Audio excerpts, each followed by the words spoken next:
Hey, I'm Annabelle. I'm a huge nerd, and I started my business, Modular Realms, making magnetic, double-sided dungeon tiles. Ooh, and I'm Kate. I discovered poi when I was in a circus. I loved how it felt, and I did my PhD studying its effects on health. And now I run a company, Spin Poi, that works with poi as a therapeutic tool. And today we're talking about Mental health.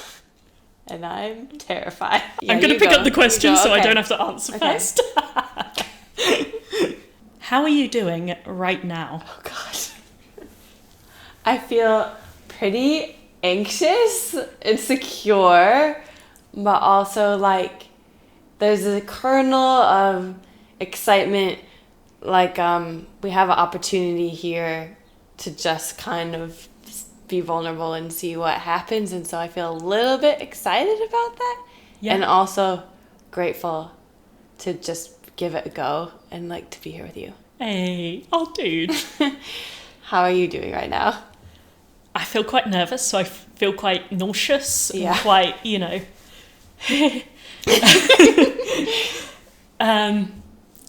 I spent most of my life in the closet about my mental health, Same. just like desperately trying to mask and pretend that everything was okay.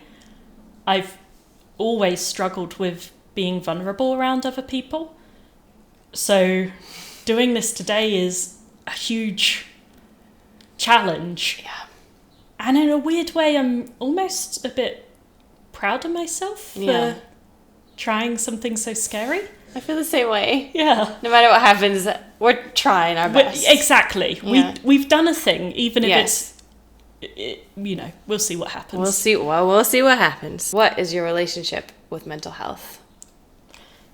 I mean, I haven't had good mental health for most of my life, I would say. I think I was happy when I was like real young. For me, it was about the age of 8 that things started to change. Yeah. And by the age of 10, life was real dark for me. Yeah. It was real dark. And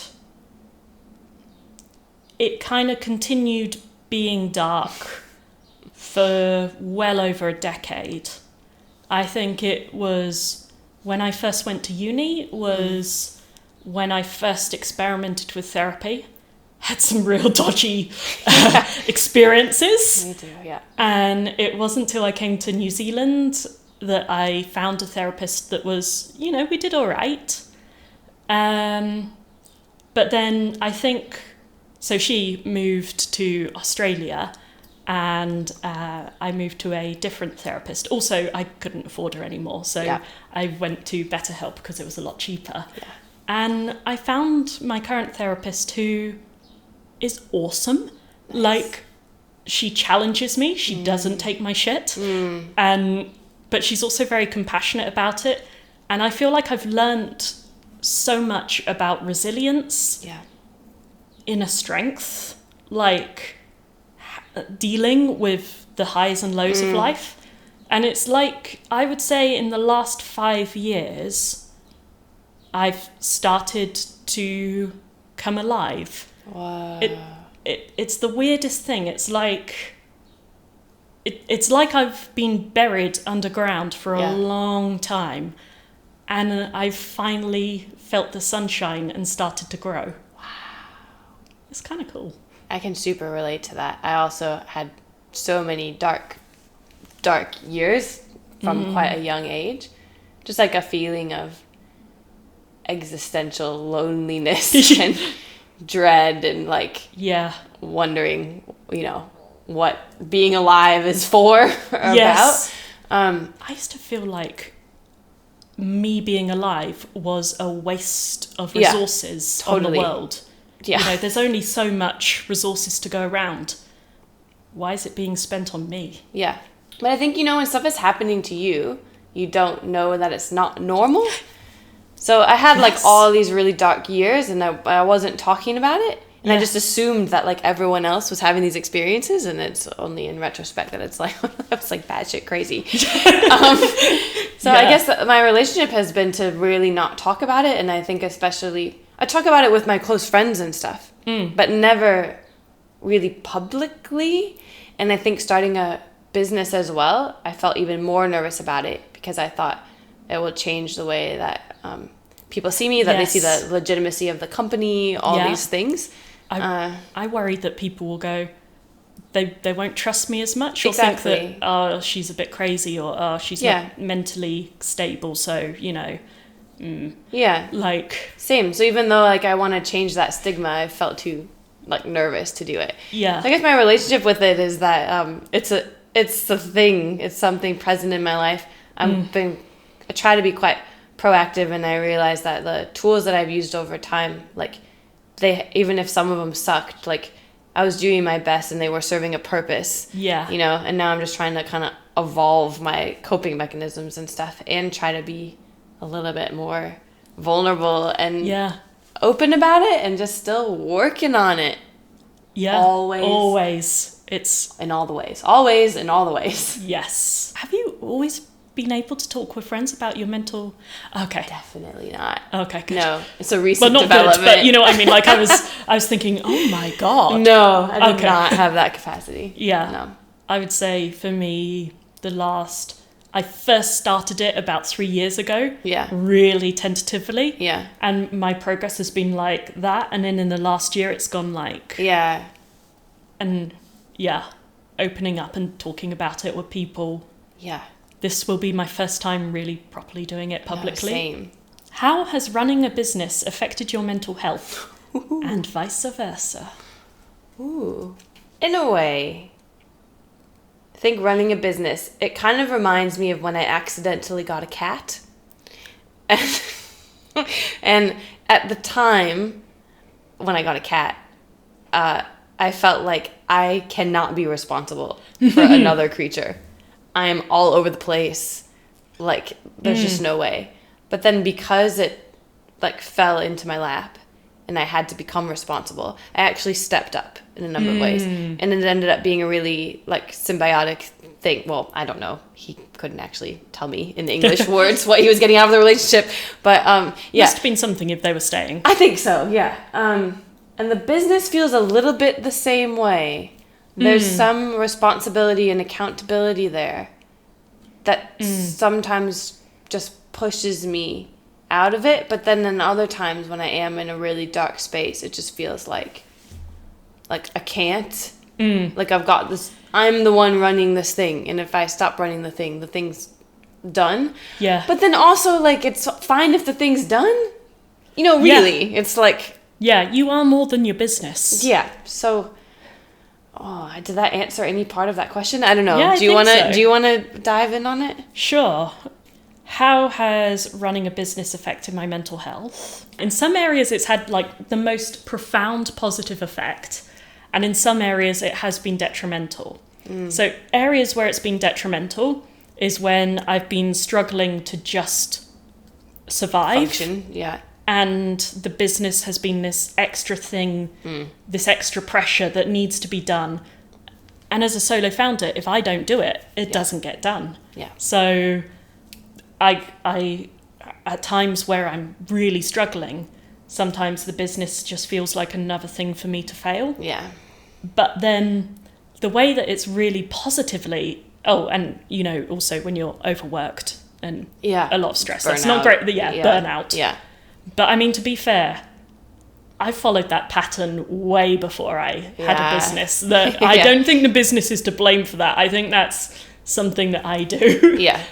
And I think a real positive way that the business has affected my mental health is that it's made me feel more empowered to do things. Like I've achieved a lot under my own steam, not deliberately, but just by doing things. It's almost like sometimes you just keep walking and you feel exhausted, like you can barely put another foot forwards. But then, you know, a moment later you look over your shoulder and you've walked 5 miles and you're halfway up the hill and the view is beautiful. And you're like, wow.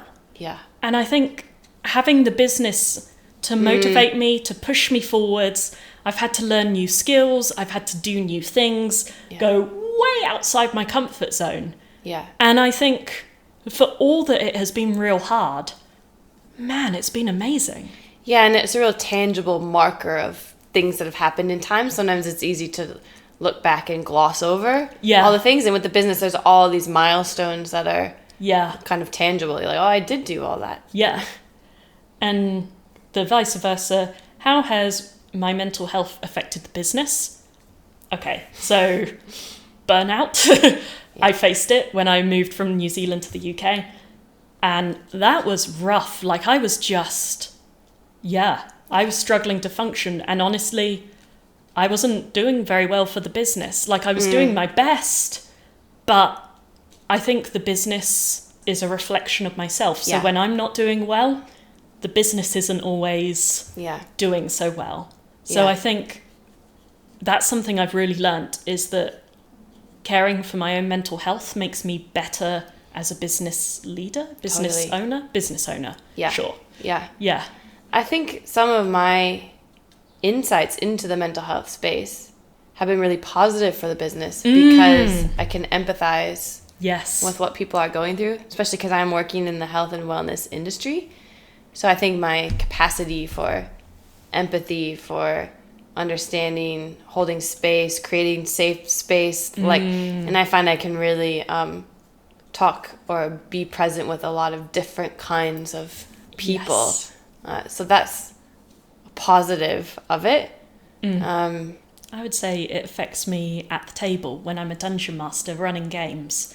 It's a lot easier to put myself in different people's shoes when I'm playing different characters, because you have a whole range of emotions, like a lot more to think of. Yeah. And I also think that sometimes going through real darkness can really, really build empathy. I agree. And I think that's a real important skill for a dungeon master to have when you're playing games. Yeah. And of course, working in the healthcare sector, of course. Yeah. On the flip side, my mental health has probably held me back from so many things. Oh, yeah. Because I'm that critic inside my head, or all the things where it's just like I'm in my own way a lot of the time. Yeah. I have so many videos that I've filmed and then not posted because I'm like, oh, it's not good enough, or it's, and I'm so sure that they probably are good enough. Yeah. I'm just in my head. I know. Are there any practices that you've implemented that help support your mental health? Taking breaks. Yeah. I have, for so long, I've just been in that, just work harder, just push through. Why is my brain not working? Just do the thing. And it turns out that having breaks, my brain heals, and then it is able to do the thing. And it's like, sometimes if I take a day off, the next day I will be more productive in 4 hours than I was in the last 3 days.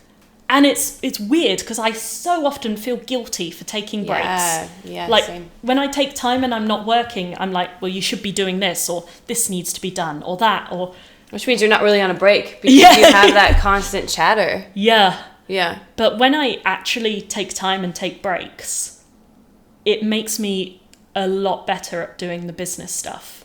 I think too, at the beginning, I think the first year or two of founding any company, it's just wild. I mean, people would always mention to me work-life balance and take breaks. And it was I literally cannot. Yes. But that was probably my own, you just said, creating space for a break probably would have made me even more productive. But I don't know, those first years are just bonkers. Oh, yeah. And now I think work-life balance is it's a thing I'm actually implementing. Yeah. And you're right.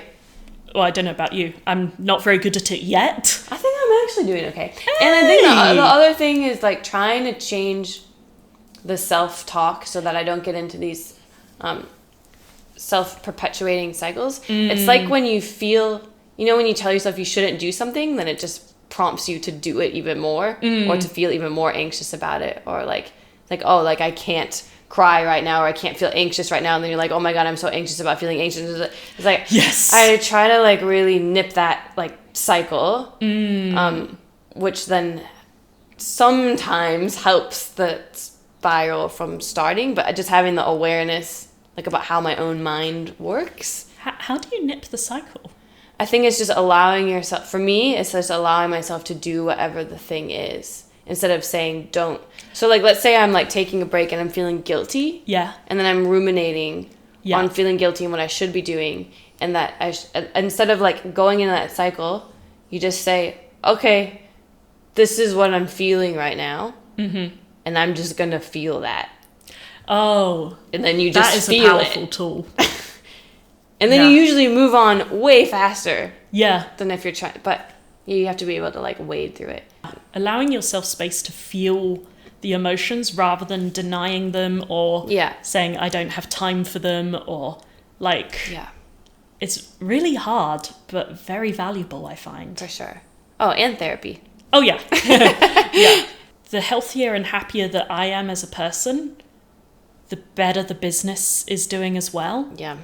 So it's kind of interesting to me that prioritizing myself is also prioritizing the business. Yeah. Which is kind of a helpful way, I think, for both of us to think about it, because we're like less good at taking care of ourselves. Yes. Better at taking care of other things. So it's like, oh, if this is benefiting something else, then like, it's good. Is there anything you know you should be doing, but are not? Yeah. Meditation. You know how many people keep telling me that I need to start meditating? Yeah. Yeah, so many. And you know, I have done meditation in the past, and it's genuinely helped. But it's just not a habit that's sticky for me. It's like a real chore to make myself do it. Yeah. Which is really annoying for something that's genuinely so beneficial. Oh man, that's the case of so many things that are so beneficial.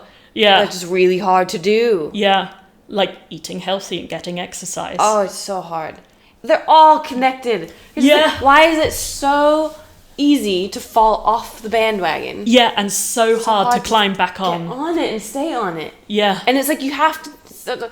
It almost sometimes to me feels like you have to be doing all the things because they're all connected. So it's like, okay, I managed to like eat better, but then like I didn't sleep and I didn't, you know, or it's like one happens and then it's like, I know I need to do them all, but how can you do them all? It feels so hard. It is so hard. And honestly, I think whenever I've been low, because at the moment I'm sort of in a upstate. Yeah. Which is bloody amazing. Yeah. Ride that out. Yeah. Yes. Just going to keep living that. But when I'm in a low state, doing all those things, it's impossible. No way. I think I'm kind of starting to become a real fan of 1 degree of change. Yeah. And just change one small thing. Just do one thing a little bit better than yesterday. Yes. And eventually it will come together. Yeah. And I think that's a lot easier to manage when you're at a low, and a lot easier to stick with because you're not trying to change everything. Yeah. Just one small thing. You can always manage one, even if the one small thing is like, I'm going to get out of bed. It's yes. Like you can't manage it. And I also realize like, if you're always doing your best, that's all you can ever do. And your best is on a spectrum. Yeah. So like some days your best is not doing much, but that is actually your best for that moment. And I think like, I'm not always able to be gentle with myself about that. But when I am, then it's like feels okay. Yeah. It's like, in the grand scheme of things, I did nothing today, but I did what I could do with the state that I'm in. Yes. I would have said healthy eating and exercise because I never do it. But I've literally, since last week, basically I listened to a whole bunch of podcasts and they were doing some really interesting studies. And I was like, man, I wish I could participate in those. And I was like, I could just do a 12-week study on myself. Yes. So what a good way to do it. I'm in week 2 of doing a study on myself to see how better sleep, walking and healthier food affects my energy levels, mood, and ability to do problem-solving tasks. So you're recording? Yeah, so I'm so awesome. I can't do any of the brain scans or things that I'd like to do, but I can do like little puzzles and also just record my energy and mood and stuff. Oh man, I can't wait to see the results of that. I'm real excited. Well, you know something else that I'm not doing, that I should be doing, that I'm not doing, is not looking at my phone first thing in the morning or when I go to bed. Yeah. Yeah. The nights when I just manage to read a book and fall asleep, infinitely better. Yes. But there's also something about running a business Yeah. where I'm compelled to check my business email Yes. immediately because I have customers all over the world, and so the time zones, so it's like Yeah. things happen overnight sometimes. Yeah. I used to check it in the middle of the night. It's terrible. I don't do that anymore. That I'm glad of. But you know, like you hear these stories of successful founders, and they're always like, I just like open my eyes and then I meditate and then I like stare at a tree, like I get some natural light. Like they have this morning and bedtime routine that are just so great, and I'm not there yet. I'm there for 1 week. Yeah. Well, that's a good start. Yeah. We'll see how long it lasts, but I have to say I have seen a big difference. Yeah. But I do check my phone when I first wake up because I roll over and check the time. Yeah. And when I check the time, I see the notifications on my phone and I see emails, I see messages, and I'm like, oh, I need to deal with that. Oh, an order's coming. I need to speak to mum about that. I need, like... Yeah. So the first thing I do when I wake up is suddenly... Yeah. Oh, ouch. Oh, no. We're arseholes. Why do we do this? Do you like yourself? No. Hard no. Nope. Maybe that should have been on the list of things that we know we should be doing but aren't doing. Look, I love RuPaul's Drag Race. He always says, how can you love somebody else if you don't love yourself? It's a great question. Yeah. I'm still working on that. I don't even feel like I even need to go into more details. The answer is no. Yeah. How about you? I don't know. Because I've spent most of my life not liking... Well, no, that's... I've spent most of my life hating myself. Yeah. Like, I've always known that I'm a piece of shit. Yeah. And for some reason, I have tricked the world and they like me. Yeah. And I don't know what I've done because I didn't think I was lying, but I must have, because I've somehow misled them into thinking I'm a nice person. So then, like, I've always hated myself. And I don't know, things have changed over the last few years. I mean, therapy, running the business, being vulnerable and opening up around friends. And I don't know, like, I don't hate myself. To be honest, when I look back at the kid that used to hate herself, when I look back at my 14-year-old self or something, I go, oh, dude. Like, I don't hate her. I feel sorry for her. Yeah. And yeah, I don't know if I don't, like, obviously it comes and goes in waves. Yeah, and there are times when I do dislike myself very much. Yeah. But there are actually times when I'm okay with myself, and even times when I like myself. Like, and sometimes people say nice things about me, and it's always been like water off a duck's back, you know. Same. Someone Still says, believe them. yeah, no. And like, it used to be that I'd be like, no, that's not true, or I'd argue back. And then I learnt that if you argue back, they just keep saying nice things. Yeah, totally. So then I just sort of uncomfortably sit there in silence because, you know, just wait for it to go away. Yeah. And now, in the last year or so, sometimes people say nice things, and I'm like, oh, I agree with that. And I'm like, it's the weirdest thing. And I'm like, what? Like, yeah. So Perception's really shifting, huh? yeah, my perception of self is really shifting. Yeah. And I have started to like myself.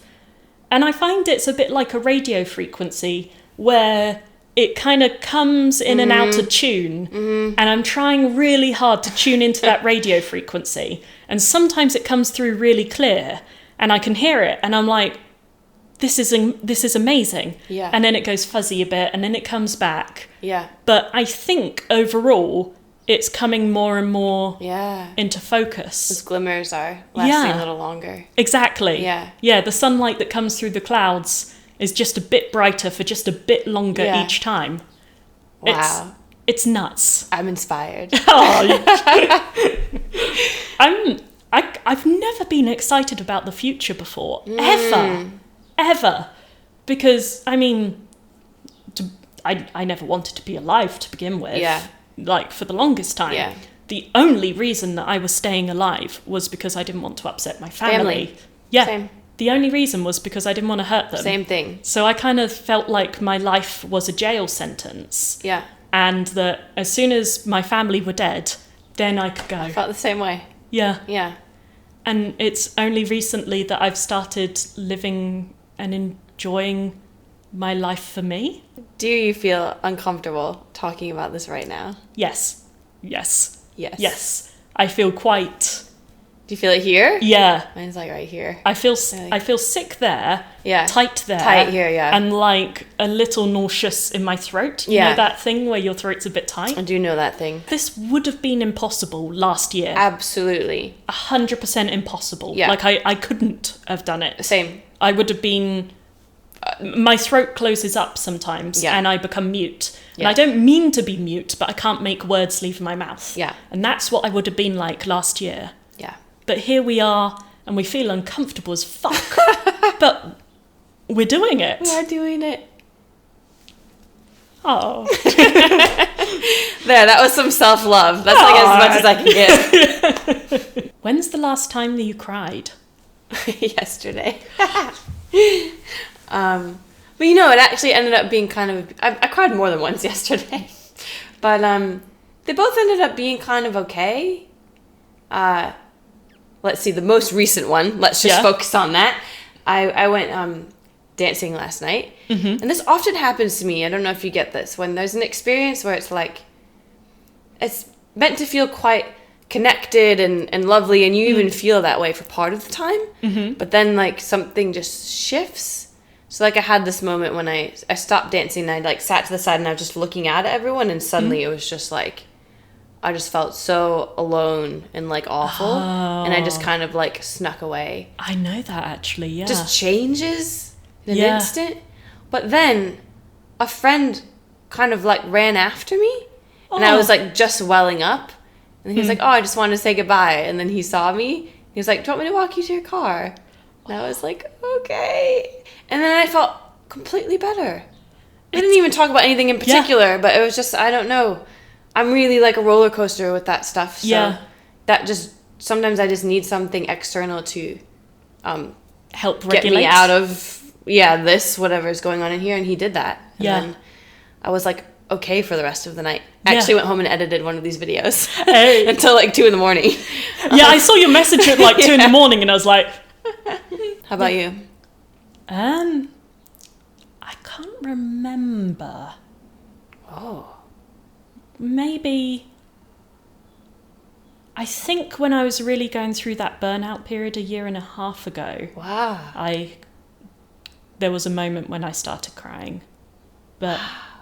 Yeah, we're really on opposite ends of the spectrum. Do you feel like you want to cry sometimes? Oh, yeah. You do? So I struggle to be able to cry. Yeah. It's something that, sometimes when I was a kid, crying did not work out well for me. And I think my body learnt crying is dangerous. Yeah. And so I find it very, very, very hard to cry. Sometimes I can cry from happiness. Like, I will well up with happiness. Yeah. But because if I'm feeling upset, Yeah. I feel the need to cry. Yeah. But I can't. Yeah. Like I can't access it. Exactly. I can mimic the noises. And I can try, just go or whatever and do the facial expressions and noises, but it's not real. It feels like I'm trying to pour a drink, but the lid's still on the bottle. So I'm like making the movements or whatever, but nothing's actually happening. So I tend to just not cry, and then if I do, it's like I can't stop. It's like the dam has broken and it's going. And so you store it all up. Yeah. And then you release it all. Exactly. It's super unhealthy. I'm like micro crying all the time. Yeah, you're like one of those dams that does releases every day, whereas I'm one of the ones that waits until it can level a town. We need to find a middle ground, I think. Yeah. Yeah. So trying to learn to cry is something I'm trying to work on. Yeah. But it's really hard because how do you I don't know how to do it. Yeah. I can't. I don't know how. I reckon it's, well, I have no idea. I'm not a therapist, but just based on what you said, it's probably all locked up with what happened in the past and somehow releasing that narrative or that kind of... Yeah, because I have this narrative that when I cry, I'm a bad person. Yeah. And so if I cry and the dam breaks, that's the other thing I do, is I just start apologizing and I can't stop. Same. I'm so sorry. I'm so sorry. Do you apologize a lot in general? Oh, yeah. Yeah, me too. I apologize just for being. Same. It's actually so unattractive. Like, I realized, like, this isn't helping anybody. No. It's the first thing out of my mouth. Yes. I'd really like to stop doing that. And oftentimes I'm correct or I have nothing to apologize for. Yes. It's just like, I think it's a learned behavior for me. Yeah. Of like, when I was in bad situations and it was just like the way out was just to be like, I'm sorry, like whatever, you know, I'll just do whatever. Yeah. What's your support network like? That's such a friendly question. Yeah. Oh my gosh, we made it. We did the thing. You know what? My support network is just so awesome. Yes. I can contribute me being how I am and where I am because of everybody around me. Yes. Super fortunate with my parents and my family. Super fortunate that the people around my company, around Spinpoi, not necessarily people that work for me, but just anyone engaged in it is always reflecting back like such positivity. Yeah. My friends are there, and also because I've moved around quite a bit, I feel like I have close connections in a lot of places. Not that I necessarily keep them per se, but it's those people, everyone has those people where you reach out after years and it's, you know, it's just, so like that stuff.